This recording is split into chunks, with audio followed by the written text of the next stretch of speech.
दोस्तों, मेरा नाम है अमन और आप सभी का स्वागत है आपके अपने यूट्यूब चैनल पे जिसका नाम है अमन ट्यूटोरियल। आज हम पढ़ने जा रहे हैं इंट्रोडक्शन टू जेनेटिक्स और साथ ही साथ हम ये भी पढ़ेंगे कि जेनेटिक्स ये दोस्तों जो इंट्रोडक्शन टू जेनेटिक्स है ये आपको बी फार्मेसी सेकेंड सेमेस्टर में भी पढ़ने को मिलेगा। साथ ही साथ आपको जब आप ये बायोकेमिस्ट्री में भी आपको पढ़ने को मिलेगा। बायोकेमिस्ट्री में भी ये टॉपिक आएगा और हैब में भी आएगा। अगर आप बी फार्मेसी सेकेंड सेमेस्टर में हैं तो आपको हैब सब्जेक्ट लगेगा, उसमें ये इंट्रोडक्शन टू जेनेटिक्स है जिसमें आप पढ़ेंगे डीएनए क्या होता है, प्रोटीन्स क्या हैं जी, ठीक है। फिर डी प्रोटीन की सिंथेसिस कैसे होती है, ठीक है, क्रोमोसोम्स क्या हैं, ये सब कुछ आपको बी फार्मेसी जब आप बी फार्मेसी में हो जाएंगे और आप सेकेंड सेमेस्टर में होंगे तो हैब सब्जेक्ट होगा human anatomy and physiology second. So उसमें आपको ये पढ़ने को मिलेगा इंट्रोडक्शन टू जेनेटिक्स। साथ ही साथ आपको जो बायोकेमिस्ट्री सब्जेक्ट भी लगेगा, बायोकेमिस्ट्री सब्जेक्ट है, सो उसमें भी जेनेटिक्स की अंडरस्टैंड टू जेनेटिक्स और साथ ही साथ फंक्शन ऑफ डीएनए क्या है और प्रोटीन सिंथेसिस है। सो ये जो टॉपिक है ये आपको बायोकेमिस्ट्री में भी पढ़ने को मिलेगा, साथ ही साथ आपको बी फार्मेसी सेकेंड सेमेस्टर की हैब में भी पढ़ने को मिलेगा, ठीक है। सो अब टॉपिक की तरफ चलते हैं कि टॉपिक में क्या क्या है दोस्तों। इसमें फर्स्ट पहले है क्रोमोसोम्स के बारे में। सो क्रोमोसोम्स क्या होते हैं, वो एक थ्रेड लाइक स्ट्रक्चर्स होते हैं जो कि प्रेजेंट होते हैं न्यूक्लियस जो कि सेल के अंदर होता है, ठीक है। सो ये मैंने जस्ट एक बनाया कि ये एक सेल है, सेल के अंदर न्यूक्लियस है, सो उसके अंदर एक थ्रेड लाइक स्ट्रक्चर होगा, सो उसे हम क्या बोलेंगे, क्रोमोसोम्स बोलेंगे, ठीक है। जितने भी एनिमल सेल्स होते हैं, प्लांट सेल्स होते हैं, उनमें बोथ में क्रोमोसोम्स प्रेजेंट होते हैं। सो ह्यूमन में 23 क्रोमोसोम्स होते हैं दोस्तों। ये क्रोमोसोम जो हैं वो किसके बने होते हैं, ये थ्रेड लाइक जो स्ट्रक्चर जो कि न्यूक्लियस के अंदर प्रेजेंट होता है ये किसका बना होता है, प्रोटीन का बना होता है, ठीक है। सो आगे हम बात करते हैं ये यहाँ पर मैंने लिखा भी है कि भाई it is the chromosome is made up of the protein, ठीक है। सो यहाँ पर आगे अब अगर हम चलते हैं, सो क्रोमोसोम इज मेड डीएनए। सो दोस्तों जो ये क्रोमोसोम है, मैंने एक स्ट्रक्चर छोटी सी बनाई है, पहले आप इस स्ट्रक्चर की तरफ चलें। ये एक सेल है, सेल के अंदर न्यूक्लियस है, न्यूक्लियस के अंदर थ्रेड लाइक स्ट्रक्चर है जिसे हम क्रोमोसोम बोलते हैं। तो क्रोमोसोम कुछ इस तरह के होंगे, ठीक है। और ये जो क्रोमोसोम है ये आगे क्या बनाते हैं, ये डीएनए की सिंथेसिस करते हैं, ठीक है ना। सो जो भी ये न्यूक्लियस होता है इसके अंदर जेनेटिक मटेरियल प्रेजेंट होता है जिसे हम डीएनए और आरडीएनए बोलते हैं। सो अगर कोई जैसे हम रिजेंबल करते हैं, हमारे फीचर्स रिजेंबल करते हैं, हमारी हैबिट रिजेंबल करती है हमारे पेरेंट्स के साथ, तो वो ओनली बिकॉज ऑफ डीएनए, ठीक है ना। अगर हमने टेस्ट करना हो अपने डीएनए का तो वो डीएनए जो है हमारे पेरेंट्स से रिजेंबल होंगे, ठीक है ना। सो ये क्रोमोसोम है, ये क्रोमोसोम मैंने एक स्ट्रक्चर बनाई है और ये क्या बनाने में हेल्प करते हैं, ये क्रोमोसोम है जो कि प्रोटीन के बने होते हैं, ये हेल्प करते हैं आगे डीएनए की फॉर्मेशन में। और जो डीएनए होता है, ठीक है ना, that is known as the deoxyribonucleic acid होता है, ठीक है ना। सो ये क्या है कि भी जो भी हमारी रिजेंबलेंस है, जैसे मैंने आपको बताया कि मेरे फीचर्स जो हैं, जो मेरी आईज नोज, अगर मेरे फीचर्स या मेरी हैबिट्स जो हैं मिलती हैं, किससे मिलती है, मेरे पेरेंट्स से, only because of this DNA structures, ठीक है।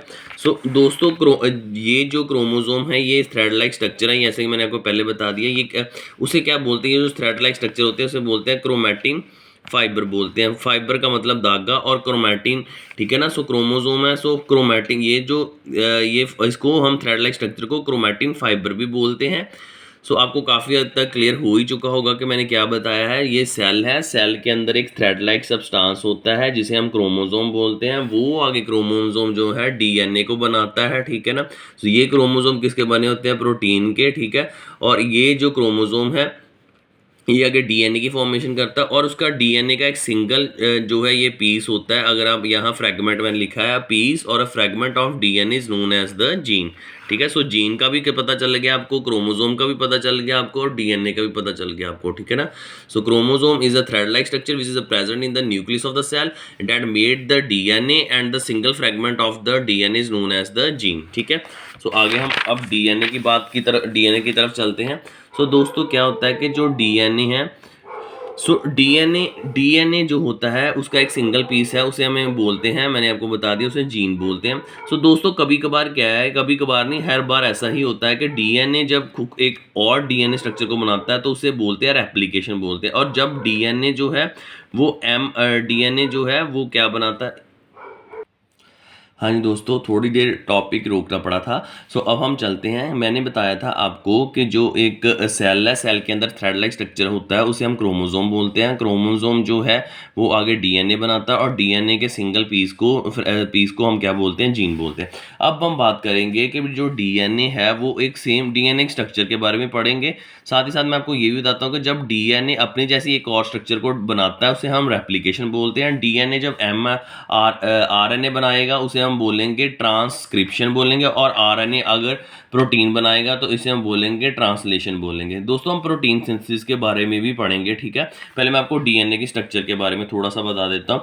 सो डीएनए जो था ये डबल स्ट्रैंड स्ट्रक्चर थी। सो ये किसने बनाया था? ये डिस्कवर किया था, खोज की थी इसकी वाटसन एंड क्रिक ने खोज की थी। ये हेल्प, जैसे हम फिंगर प्रिंटिंग होती है हमारे हाथों की, वो हमें कैसे पता चलता है? With the help of DNA, ठीक है। सो ये डबल स्ट्रैंड डीएनए ये स्ट्रक्चर होगी। सो ये एंटी पैरेलल होगी। एंटी पैरेलल मतलब यहाँ पर 5 प्राइम होगा, उसके ऑपोजिट जो 3 प्राइम होगा, और 3 के ऑपोजिट 5 प्राइम होगा, और 5 के ऑपोजिट जो है 3 प्राइम होगा। तो दोस्तों ये जो स्ट्रक्चर है ना, इसमें डीएनए कंसिस्ट करते हैं, जिसे हम बोलते हैं बेस पेयर कंसिस्ट करते हैं, ठीक है। अगर हम ऐसे बात कर लिया जाए, सो ऐसे एडेनिन मैं यहाँ लिख देता हूँ। एडेनिन जो है यहाँ डबल बॉन्ड के साथ जुड़ी होती है थायमिन के साथ, और क्या कहते हैं, और थायमिन उसके बाद ग्वाइनिन जो जुड़ी होती है ट्रिपल बॉन्ड के साथ साइटोसिन के साथ। सो आप ये सोच रहे होंगे कि ये क्या है। सो ये इसके जो डीएनए है उसके अंदर 4 तरह के बेस पेयर होते हैं जो कि आपस में जुड़े होंगे। जैसे मैंने आपको यहाँ बता दिया है कि ये जो 4 बेस पेयर कौन कौन से हैं? एडेनिन, थायमिन, ग्वाइनिन और साइटोसिन, ठीक है। सो ये 4 बेस पेयर जो हैं ये क्या है, मतलब हर बारी यहाँ पर इसके साथ आगे नीचे भी ऐसे ही सीक्वेंस फॉलो होगा। जो एडेनिन जो है थायमिन के साथ जुड़ा होगा, उसके बाद ग्वाइनिन जो ट्रिपल बॉन्ड के साथ साइटोसिन के साथ जुड़ा होगा। डीएनए में जो बेस पेयर होते हैं उन्हें बोलते हैं एडेनिन, थायमिन, ग्वाइनिन और साइटोसिन। जब हम आरएनए फॉर्म करता है, कौन फॉर्म करता है? जब डीएनए से एमआरएनए बनता है, जिस प्रोसेस को हमने बोला था ट्रांसक्रिप्शन। सो एमआर में और डीएनए में ये फ़र्क है कि डीएनए की फुल फॉर्म है तो deoxy ribo nucleic acid, RNA की फुल फॉर्म है राइबो न्यूक्लिक एसिड है, ठीक है ना। सो जब डीएनए से डीएनए बनेगा उसे हम बोलेंगे रेप्लिकेशन, डीएनए से आरएनए बनेगा उसे हम बोलेंगे ट्रांसक्रिप्शन। सो डीएनए में सिर्फ जो ये बेस पेयर हैं वो डिफरेंट होते हैं। जो आरएनए में बेस पेयर होंगे वो अलग होंगे, वेरएस डीएनए में जो बेस पेयर हैं वो अलग होंगे, ठीक है। सो डीएनए के बेस पेयर कौन से हैं? Adenine, thymine, guanine, cytosine. और आरएनए के बेस पेयर कौन से हैं? आरएनए के बेस पेयर है उसमें सिर्फ एडेनिन भी आएगा, उसमें सिर्फ एक यूरासिन ऐड होता है, बाकी ग्वाइनिन भी होगा, साइटोसिन भी होगा। सो आरएनए के जो बेस पेयर हैं वो कौन से हैं? एडेनिन, यूरासिन, ग्वाइनिन और साइटोसिन, ठीक है। सो ये हमने बता दिया। अब हम बात करेंगे यहाँ पर, सो डीएनए की अगर लेंथ की बात करें तो डीएनए की लेंथ जो होती है 2.2 मीटर होती है, और ये एक माइक्रोस्कोपिक स्ट्रक्चर की तरह माइक्रोस्कोपिक ही हमें पता चलेगा, ठीक है ना। सो माइक्रोस्कोपिक, जब हम माइक्रोस्कोप के द्वारा ही इसको व्यू देख सकते हैं इसका, ठीक है। सो उसके बाद हम बात करते हैं दोस्तों, मैंने आपको बताया था जब डीएनए बनाता है तो उसे हम बोलते हैं रेप्लिकेशन। कोई भी अपनी तरह की कोई भी जो डीएनए, जैसे मैं हूँ तो जैसे मेरा कोई कॉपी बनेगी तो उसे क्या बोलेंगे हम? रेप्लिकेशन के, वो रेप्लिकेट हो गया, मतलब रिपीट हो गया, ठीक है। सो डीएनए जब आरएनए बनाता है उसे हम बोलते हैं ट्रांसक्रिप्शन, और आरएनए आगे क्या बनता है? आरएनए आगे प्रोटीन बनाता है जिसे हम बोलते हैं ट्रांसलेशन। सो दोस्तों हम यहाँ पर बात करेंगे डीएनए, ये मैंने आपको बता दिया। सो दोस्तों जब भी डीएनए जो है डीएनए बनाएगा उसने तो हम बोलते हैं रेप्लिकेशन। जब डीएनए आरएनए बनाएगा तो उसे वो विद द हेल्प ऑफ एक एंजाइम बनाएगा, उसे बोलते हैं हम when ever the DNA convert into the RNA and with the help of enzyme RNA polymerase, otherwise it don't give the RNA, ठीक है, not form the RNA। so DNA जो है वो हमेशा ही RNA बनाएगा, तभी बनाएगा जब RNA पॉलीमरेज एंजाइम होगा, ठीक है ना। सो आगे हम बात करते हैं। सो जो डीएनए होता है मैंने आपको बता दिया वो किसके अंदर है सारा कुछ। ये डीएनए जितना भी है वो किसके अंदर, जो सेल के न्यूक्लियस के अंदर है, ठीक है ना। सो डीएनए क्या बना रहा है? आरएनए के बोल दी mRNA बोल दीजिए, आरएनए बोल दीजिए, ठीक है। सो डीएनए जो है आरएनए फॉर्मेशन कर रहा है, सो उसे हम बोलते हैं ट्रांसक्रिप्शन बोलते हैं। आगे ये जो आरएनए है, ये दोस्तों ये सब कुछ जो प्रोसेस चल रहा है ना, ये किसके अंदर चल रहा है? डीएनए अगर आरएनए बना रहा है या ये सारा चल रहा है न्यूक्लियस के अंदर चल रहा है, ठीक है ना। ये सारा कुछ जो जब भी डीएनए आरएनए बनाता है तो वो सेल के न्यूक्लियस के अंदर ही बनाता है। सो बाद में क्या होता है कि जब आरएनए, अब आरएनए से क्या बनेगा, प्रोटीन बनेंगे, ठीक है ना, प्रोटीन बनेंगे, तो ये न्यूक्लियस के अंदर नहीं होगा। सो क्या होता है कि जब डीएनए आरएनए बना देता है किसके अंदर, सेल के न्यूक्लियस के अंदर, अब क्या होता है कि आरएनए जो है अब राइबोसोम के साथ जुड़ेगा। और जो राइबोसोम्स होते हैं, आपने अगर सेल की स्ट्रक्चर पढ़ी होगी तो सेल के अंदर एक न्यूक्लियस, सेल के अंदर न्यूक्लियस तो होता ही होता है, साथ में उसके जो आउटर फ्लूइड होता है उसे हम साइटोप्लाज्म बोलता है। जब भी डीएनए से आरएनए बन जाता है तो उसे हम बोलते हैं ट्रांसक्रिप्शन बोलता है। और जब ये प्रोसेस कंप्लीट हो जाता है फिर आरएनए आगे प्रोटीन सिंथेसिस करता है, वो साइटोप्लाज्म ये बाहर आके, न्यूक्लियस से बाहर आके साइटोप्लाज्म में ये सारी प्रोटीन सिंथेसिस होती है, ठीक है। सो अब हम बात करेंगे कि प्रोटीन सिंथेसिस कैसे होती है, ठीक है। सो अब क्या हुआ कि भाई डीएनए ने बना दिया आरएनए, ठीक है, ये हो गया ट्रांसक्रिप्शन। अब क्या हुआ, अब आरएनए बनाएगा प्रोटीन सिंथेसिस। तो आरएनए क्या करता है कि न्यूक्लियस से बाहर निकल के साइटोप्लाज्म में आ जाता है, ठीक है। सो जब आरएनए राइबोसोम के साथ जुड़ेगा तो वो क्या है, एक प्रोसेस स्टार्ट होगा जिसे हम बोलते हैं ट्रांसलेशन प्रोसेस करते हैं, ठीक है, ट्रांसलेशन प्रोसेस कहते हैं, ठीक है।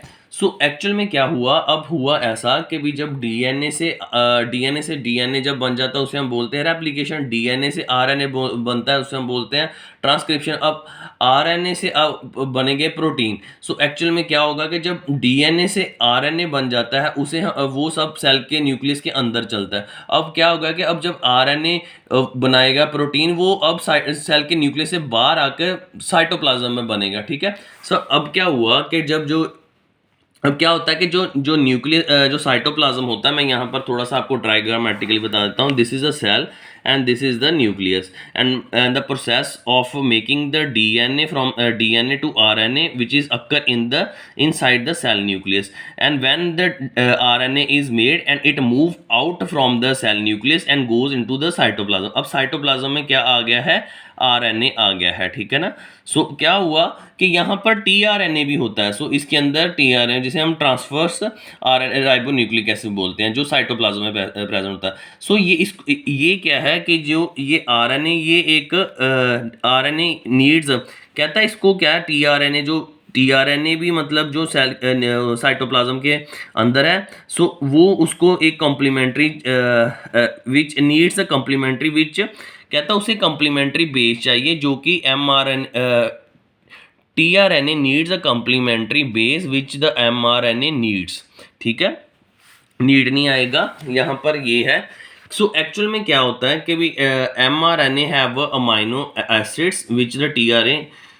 सो हाँ, सो इसको क्या है कि भी जो टीआरएनए होता है उसे क्या है कि उसको चाहिए होते हैं tRNA needs a complementary base which them have, यहाँ पर हैव लिखते हैं, ठीक है, यहाँ भी हैव ही ठीक है।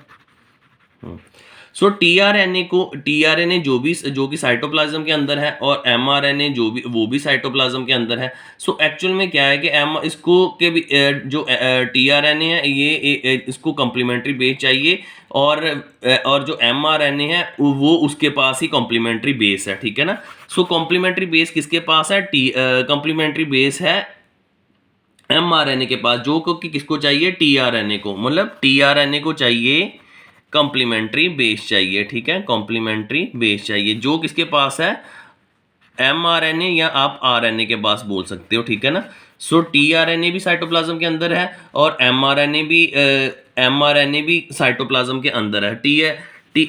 उसके बाद एमआरएनए के पास क्या है, कॉम्प्लीमेंट्री बेस है, और जो कि टीएनए को चाहिए, ठीक है। सो ये इससे कॉम्प्लीमेंट्री बेस ले लेता है, और एमआरएनए को चाहिए अमाइनो एसिड्स, वो किसके पास हैं, वो है टीआरएनए के पास। तो सो ये आपस में एक्सचेंज कर लेते हैं। सो एमआरएनए को प्रोटीन चाहिए, जो कि इसके अंदर है, टीआरएनए के पास है। सो ये इससे अमाइनो एसिड्स ले लेता है, और जो टीआरएनए है इसको क्या है कि इसको कॉम्प्लीमेंट्री बेस चाहिए, जो कि एमआरएनए के पास में। So exchanging of complementary base or protein with each other, so that process is known as the protein synthesis. दोस्तों प्रोटीन क्या होते हैं? प्रोटीन जो long chains of amino acids होती हैं, जो एक अमाइनो एसिड्स की लंबी चेन होती हैं, और ये जो अमाइनो एसिड्स हैं, जैसे मैं आपको बता देता हूँ, ये भी एक अमाइनो एसिड, ये भी एक अमाइनो एसिड्स है। सो लॉन्ग चेन ऐसे अमाइनो एसिड्स की बनती है। सो ये किसके साथ जुड़ी होती है? पेप्टाइड बॉन्ड के साथ जुड़ी होती है, ठीक है। सो जो भी अमाइनो एसिड्स हैं वो किसके साथ जुड़े होते हैं? वो जुड़े होते हैं पेप्टाइड बॉन्ड के साथ, ठीक है। सो प्रोटीन सिंथेसिस बहुत इंपॉर्टेंट है। अगर प्रोटीन सिंथेसिस नहीं होगी तो प्रोटीन सिंथेसिस के साथ हमारी फिर बॉडी ग्रोथ भी नहीं कर पाएगी और डेवलप भी नहीं कर पाएगी। So this whole process is known as the protein synthesis. Simple, very simple था कि डीएनए से डीएनए बनता है, उसे हम रेप्लिकेशन बोलते हैं। डीएनए से आरएनए बोलता है, उसे हम ट्रांसक्रिप्शन बोलते हैं। एमआरएनए से प्रोटीन सिंथेसिस बनती है, और वो कैसे होता है कि भी जब भी एमआरएनए डीएनए एमआरएनए बना लेता है, किसके अंदर बनाता है? न्यूक्लियस, सेल के न्यूक्लियस के अंदर। फिर उसके बाद जो आरएनए बनेगा वो सेल न्यूक्लियस के बाहर बनेगा, वो साइटोप्लाज्म में बनेगा। सो एक्चुअल में क्या है, वहाँ टीआरएनए होते हैं। सो टीआरएनए को कॉम्प्लीमेंट्री बेस चाहिए, वो एमआरएनए के पास है, और आरएनए और यहाँ एमआरएनए को चाहिए होते हैं अमाइनो एसिड जो कि टीआरएनए के पास है। जो ये आपस में एक्सचेंजिंग होती है कॉम्प्लीमेंट्री बेस और अमाइनो एसिड्स की, और that process is known as the protein synthesis. बच्चे ये प्रोटीन सिंथेसिस वेरी इंपॉर्टेंट है पेपर पॉइंट ऑफ व्यू से। सो ये मैंने आपको चैप्टर पढ़ा दिया है। ये चैप्टर का नाम है, आप इसको बोल सकते हैं चैप्टर को जेनेटिक्स, इंट्रोडक्शन टू जेनेटिक्स के बारे में बताया है मैंने, जीन के बारे में, क्रोमोसोम्स के बारे में बताया है, प्रोटीन सिंथेसिस के बारे में बताया है, ठीक है ना। सो ये आप पढ़ लीजिए। अगर आपको कोई प्रॉब्लम आती है तो आप मेरे को बता दीजिए, ठीक है। आप लेक्चर को सुनो ज़्यादा, ठीक है। ये मैंने फिर भी नोट्स थोड़े से आपको प्रोवाइड कर भी दिए। अगर आपको किसी भी प्रॉब्लम के अगर आप और कोई प्रॉब्लम आ रही है तो मेरे को कमेंट करके बताएं, या कभी हमें ये इस टॉपिक की प्रॉब्लम आ रही है, मैं उसके रिगार्डिंग भी आपको वीडियो भेज दूंगा। पढ़ें, पेपर दें। All the best for the your paper. So आगे वीडियो देखें, कमेंट करें, लाइक करें, शेयर करें, and this is all about the genetics. Thank you very much for watching this video.